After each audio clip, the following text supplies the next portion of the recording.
পরীক্ষায় প্রায়শই প্রশ্ন আসে প্রণালী নিয়ে, যে এই প্রণালীটি কাকে কাকে বিচ্ছিন্ন করেছে, কাকে কাকে যুক্ত করেছে।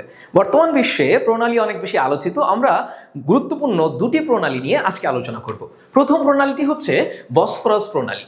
এই বসফরাস প্রণালী অবস্থিত হচ্ছে ইউরোপ এবং এশিয়া এই দুটির মাঝখানে, অর্থাৎ ইউরোপ এবং এশিয়া মহাদেশের মাঝে।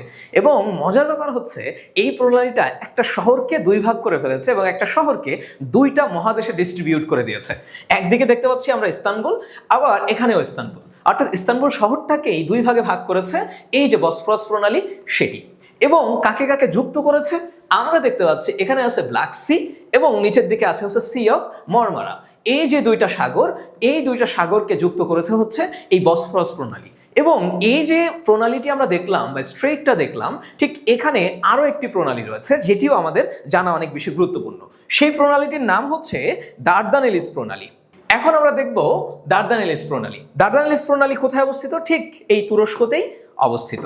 দারদানেলিস প্রণালী যদি তোমরা লক্ষ্য করে দেখো, যে এইখানটাতে যে প্রণালীটি রয়েছে সেটি হচ্ছে দারদানেলিস প্রণালী। এবং এই প্রণালীর একদিকে আমরা দেখতে পাচ্ছি তুর্কি, অর্থাৎ ওই একইভাবে আমরা দেখতে পাবো যে তুর্কি যে শহরটি রয়েছে সেই শহর একটা পাশে হচ্ছে এশিয়া আর একটা পাশে হচ্ছে ইউরোপ, দুই ভাগে ভাগ হয়ে গিয়েছে।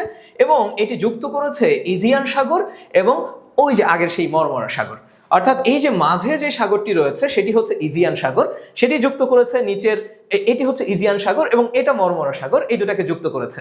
আর আগে যেটা দেখলাম বসফরাস প্রণালী, সেটি হচ্ছে এই যে সাগর এবং মরমরা সাগর এবং ব্ল্যাক সি এখানে যুক্ত করেছে। অর্থাৎ সংক্ষেপে যদি তোমাদেরকে আমি বলি, এইখানে দুইটা প্রণালী রয়েছে। একটি হচ্ছে এইখানে অবস্থিত যেটার নাম বসফরাস প্রণালী, আরেকটি হচ্ছে এখানে অবস্থিত যেটা দারদানেলিস প্রণালী।